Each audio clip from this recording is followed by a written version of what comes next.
Hello and welcome to the news on NTA International. I am Elizabeth Omori. In our sign language interpreter is Taiwo Ozoma. Now the headlines.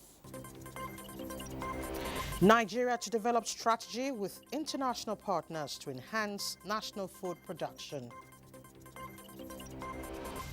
Federal High Court sitting in Abuja grants bail to former governor of Kogi State, Yaya Bello. Plus, French President Emmanuel Macron names Rancois Bayrou as new France Prime Minister.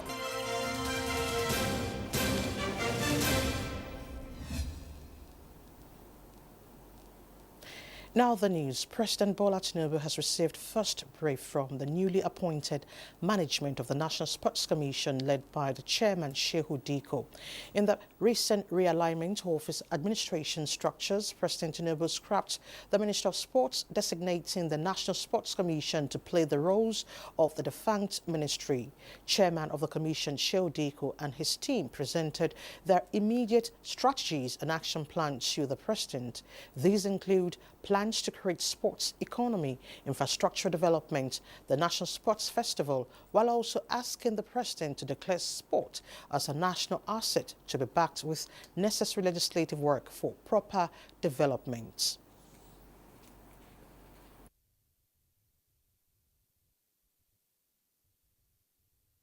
You see, the foundation of what we are going to do rests on like three pillars.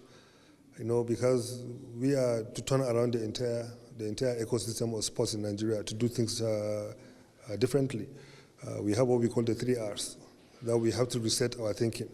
You know, to reset our thinking, and we have to refocus what we are doing, and we have to relaunch the sports in this country. Resetting our thinking, meaning that Nigeria has been focused more on competitions for many years, which we see competitions and foreign trips and everything as consumption. We have to go back to development, which is production. We have to make sure that the internal ecosystem of sports work. So that is the new things we are trying to do differently. The theme also discussed issues surrounding appointment of a substantive coach for the Super Eagles of Nigeria, as well as efforts for World Cup qualification. It's all part of the conversation that we had now with Mr. President, and brief him on clearly the situation and what needs to be done.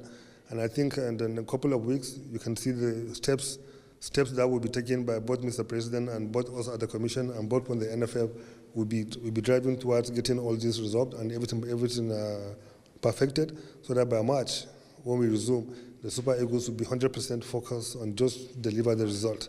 Well, it's not in our hands, but we have to do the best that we can to make sure that we give it the best shot, win our last 6 matches and see where that takes us, which surely should be the World Cup. Away from sport affairs, Minister of Information and National Orientation Mohammed Idris wants state governments to give maximum support to the ministry at a subnational to boost collective efforts to fast-track public engagement and national reorientation.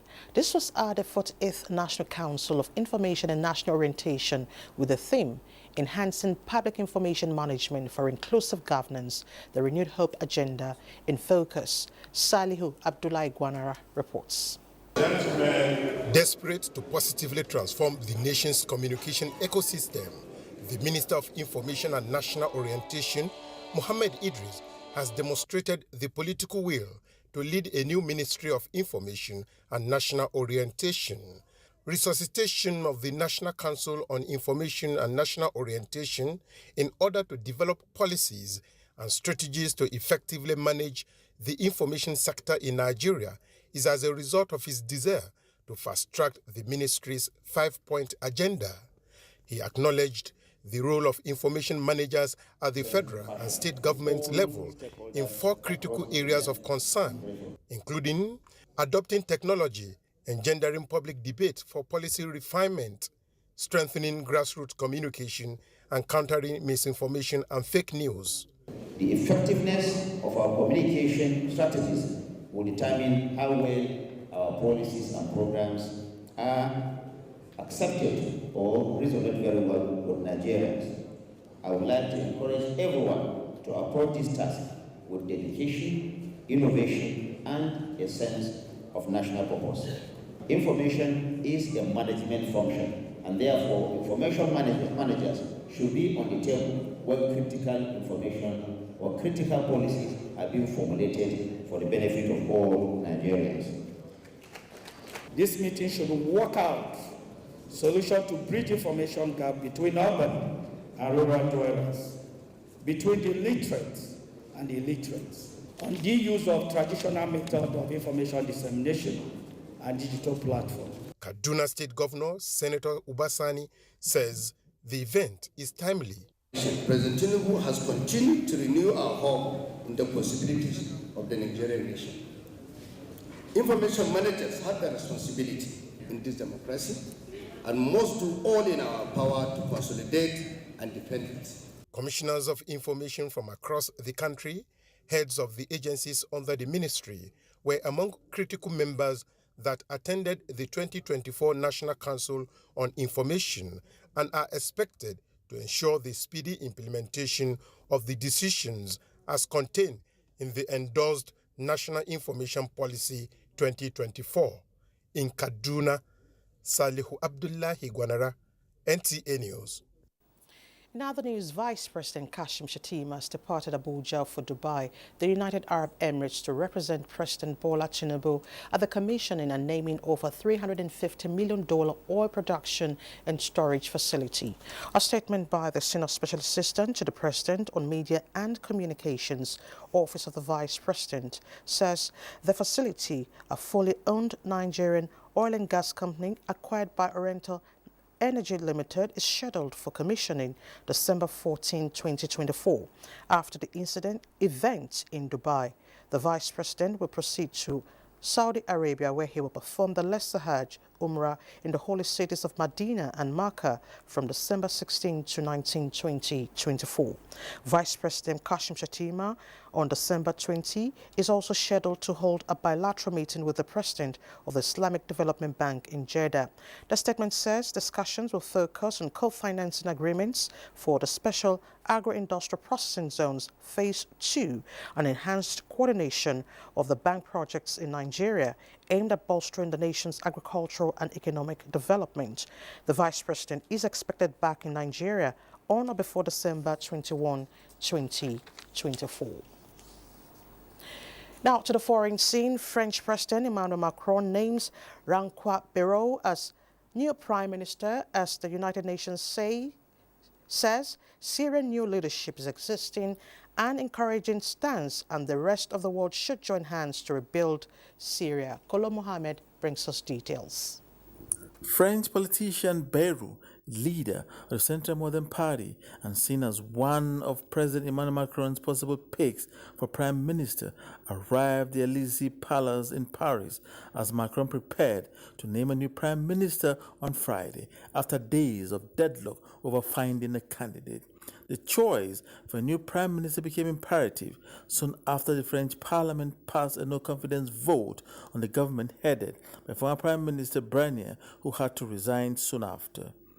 President Macron was mandated to keep the government functional, and this he could only achieve with a Prime Minister in place. Mr. Bayrou's first task is to form a new government and get France working again. The priority for Bayrou, analysts say, will be passing a social law to roll over the 2024 budget, with a nastier battle over the 2025 legislation looming early next year. Parliamentary pushback over 2025 bill led to the downfall of former Prime Minister Michel Barnier's government. In other news, the United Nations has affirmed the Syrian new interim authorities are sending out constructive signals as they have asked the UN Refugee Agency to remain in the country following the ouster of President Bashar al-Assad. The fact that, we saw the roads as we traveled, there were Syrians moving from one location to another, and without the type of constant checkpoints that we saw during the previous regime. Of course, we will need to see whether that type of freedom of movement that is being witnessed at this moment will continue. The International Committee of the Red Cross, meanwhile, highlights the towering task ahead to help Syrian families whose loved ones disappeared under the Assad rule.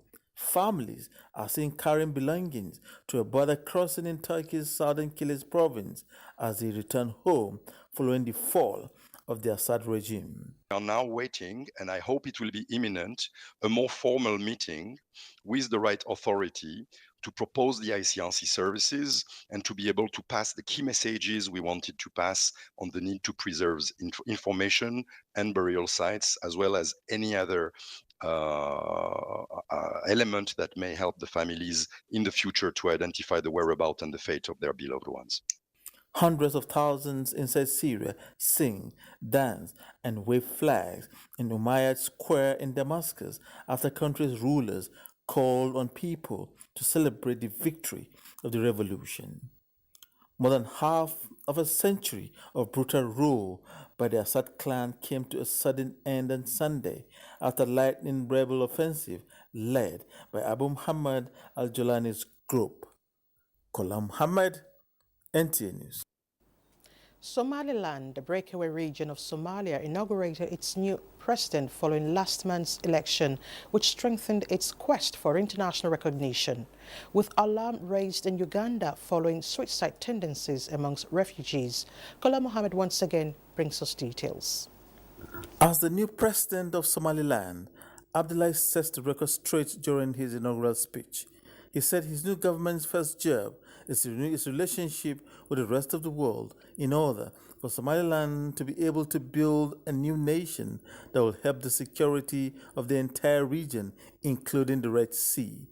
Abdullahi, 69 years of age, from the opposition Wandami Party, won over 50% of the votes cast in the presidential elections held on November 13, 2024, defeating Bihi, who was aiming for a second term after 7 years in office. The Electoral Commission verified the result, emphasizing the significant voter turnout and the peaceful nature of the elections as evidence of Somaliland's democratic strength. In other news, a silent but alarming crisis is unfolding at the Kirandongo refugee camp in Uganda. The worsening mental health of refugees, exacerbated by harsh living conditions and past trauma, has led to a troubling rise in suicides. According to a UN survey, 41 suicides were recorded between January and October 2024, along with 130 attempts. The troubling issue, the refugees say, is as bad as spiritual attack, which they deal with even while asleep. Kola Muhammad, NTA News. To other stories, with 50 years of cooperation with Nigeria, Germany is exploring more areas of partnership to mitigate climate change through investment in waste to power. German Development Corporation is leading the initiative with the support of European Union to assist Nigeria build cleaner and energy-efficient cities. Joshua Ujito brings us details. From waste to power, the initiative is to accelerate sustainable waste management in Abuja and explore opportunities for renewable energy solution. With Abuja as the pilot city of the project, the stakeholders' engagement is to provide governance framework and technical recommendations for implementation of the project. Let us maintain the momentum and continue to work together to ensure the vision for a cleaner, healthier and more resilient Abuja. The initiative supports now over 350 local governments across sub-Saharan Africa, helping cities develop their sustainable energy access and climate action plans. We have abundant sunlight.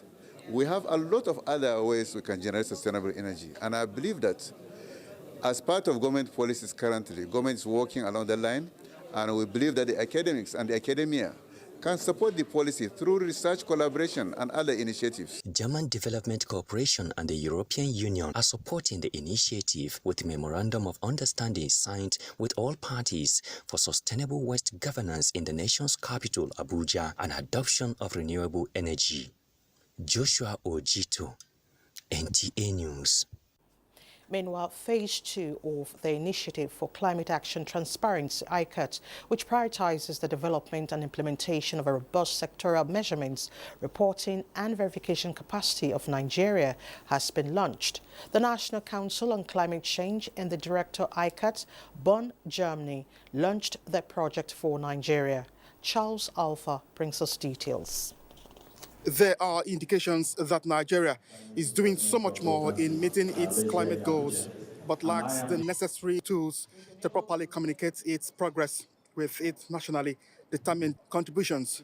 ICAT Director from Bonn, Germany, Dr. Henning Huster, believes this second phase will help countries like Nigeria implement just and gender-inclusive transition monitoring framework. It is there to support developing countries like Nigeria to develop an effective transparency framework. And that is then, of course, the foundation to actually communicate what climate action and climate change means to the national population. ICAT Phase 2, the DG National Council on Climate Change in Kiruka, Madueke, says seeks to establish a comprehensive greenhouse gas inventory management system while providing crucial support for Nigeria's energy transition plan. We've been doing a lot of mitigation, which is reducing the greenhouse gases that we have committed ourselves to. But we do not have the capacity to monitor, report, and verify. And that's why this ICAT Phase 2 is very important. And so one of the things we have said to ICAT is the need to amplify what we're doing to ensure the inclusion of the subnationals in the MRV, building the capacity of the subnationals to be able to monitor, report, and verify. ICAT Phase 2 is also expected to operationalize the MRV framework under the Paris Agreement, develop the industrial processes and product use, as well as enhance the National Council on Climate Change greenhouse gas inventory capacity. Charles Alpha, NTA News. You're watching the news on NTA International. Time to take a break. The news continues shortly. Find amazing treats for everyone this holiday with Showmax. Celebrate like a champion with soccer. Very well taken. Find your festive inspo with our masters of style. That's what I'm here for. Embark on a fun-filled global adventure. Here we go. Share your love moments with family and friends. My son, the most handsome. And enjoy some truly royal spoils. I want the power to control what happens in my life. Only on Showmax, because everyone deserves a holiday treat. You're still watching the news on NTA International. Public health emergencies in West Africa will now be getting better responses with the conclusion of a fellowship program for primary health experts. It is put together by United States Center for Disease Control and Prevention in partnership with the Georgetown University. David Irie tells us more. The 8-month hybrid training program is designed to expand the emergency competencies of the public health workforce and promote health systems resiliency. Participants are drawn from Benin Republic, Ghana, Sierra Leone, and host Nigeria to foster regional collaboration, enhance cross-border control, and share experiences for better results. Participants are therefore to take outcomes of this hybrid course to develop mechanisms to tackle public health emergencies. We're looking at not just public health or healthcare workers, but anyone who is likely going to be able to add value and contribute to either the prevention or the early response for any public health event, to actually have them on board for these processes. We will expect where the conditions of service for particularly health workers has been improved in terms of providing infrastructure for some health workers, especially for those people working in underserved areas and communities. Able to identify future fellows that can have direct impact on the work in each country. There should be some kind of an exchange program or whatever discussions within us, within the suffrages, such that any platform that issues of public health emergencies being discussed, we should have the opportunity to participate. The participants are hopeful that the knowledge they have acquired through the program will go a long way to address primary healthcare emergencies in their respective countries. In Abuja, David Irie, NTA News.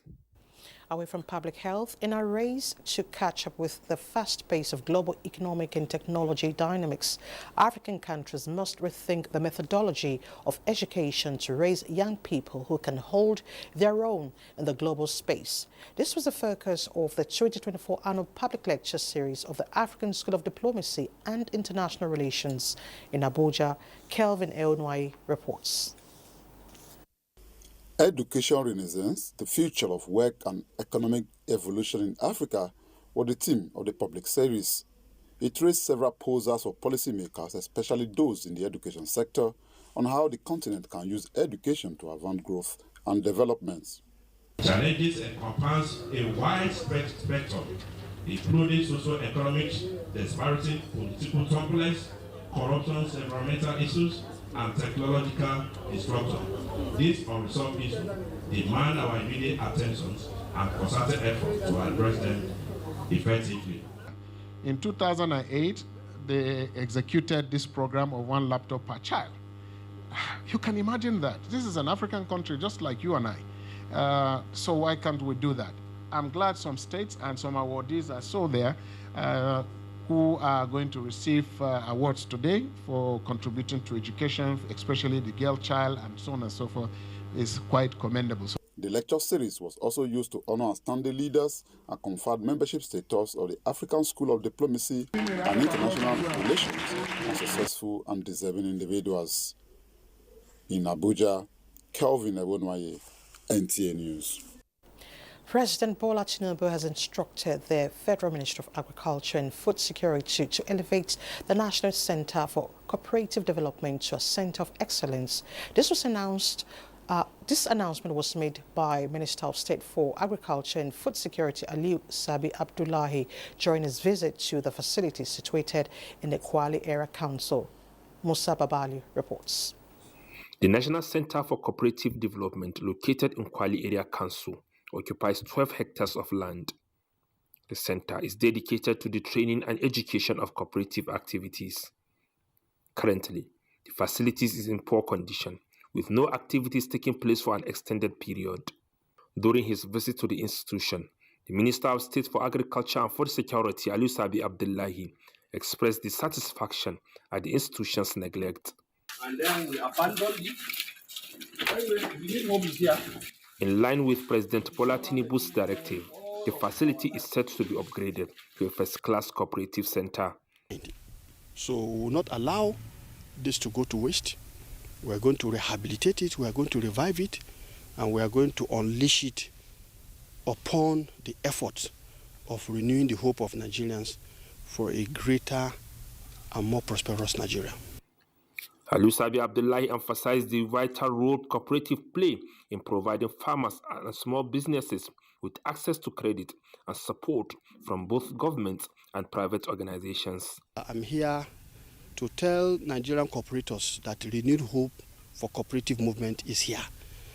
This is supposed to be their center of excellence. This is supposed to be where training and retraining should take place for cooperative societies, for cooperative, both primary cooperative societies, secondary cooperative society, the apexes, and other strategic service providers within the cooperative ecosystem.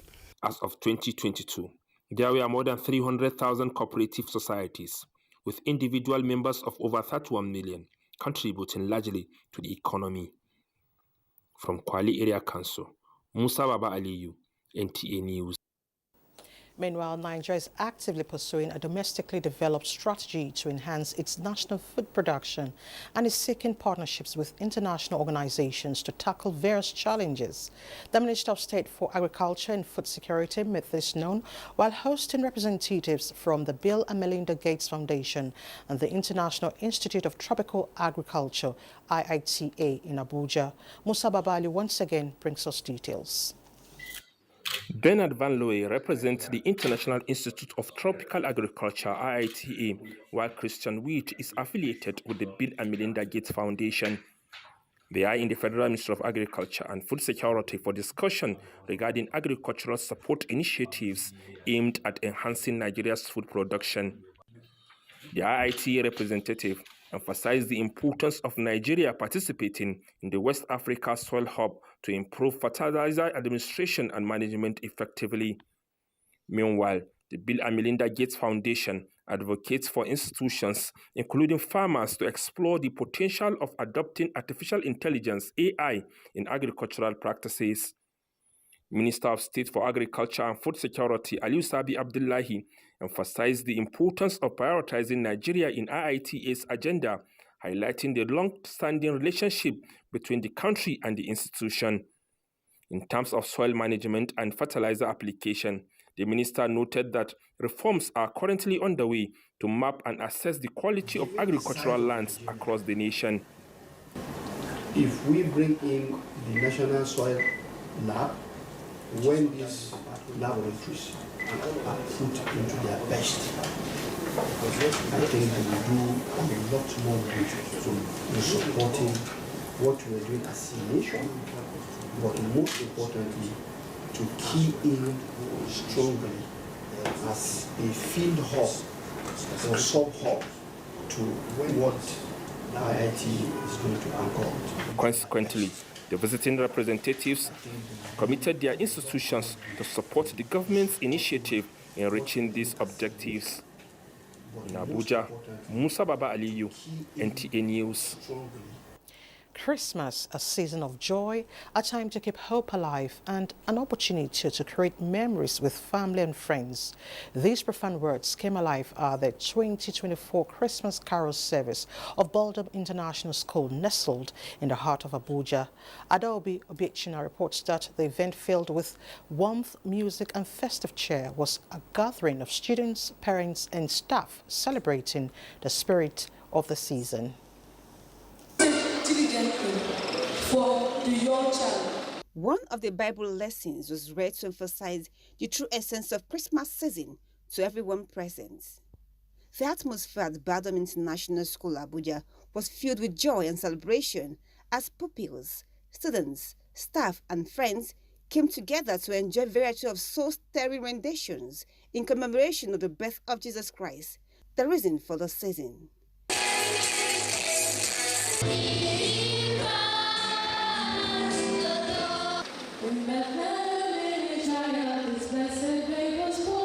Parents and students said that the carol service not only marked the end of the school term, but also served as a reminder of the importance of spreading love and reflecting a true essence of Christianity. It's a great opportunity for the children to participate, take part in activities, whether it's singing or acting, and a form of entertainment to the parents and visitors that have attended as well. All Christmas is about is just the celebration of our Lord Jesus Christ. By the West, they've tried to take away the birthday of Jesus by bringing in Santa Claus. But I think that Christmas should be celebrated because of Christ and not because of Santa Claus. Usually people see it as a day where they can just celebrate and not even remember Jesus. They go to the bar, they go to restaurants and everything and don't even think that, a savior was born on this day. The director, Baldom International School, Abuja, Dr. Nana Chidi Emmanuel, noted that the school, now in its 33rd year, has achieved remarkable milestones that are truly worth celebrating and thanking God for. We just don't think academic, but we make sure our young people have extracurricular activity, develop skills, and they have an entrepreneurship context mindset. Baldom International School, Abuja, is a co-educational Christian institute that has over the years nurtured and groomed responsible men and women who have gone on to excel in various professions, both home and abroad.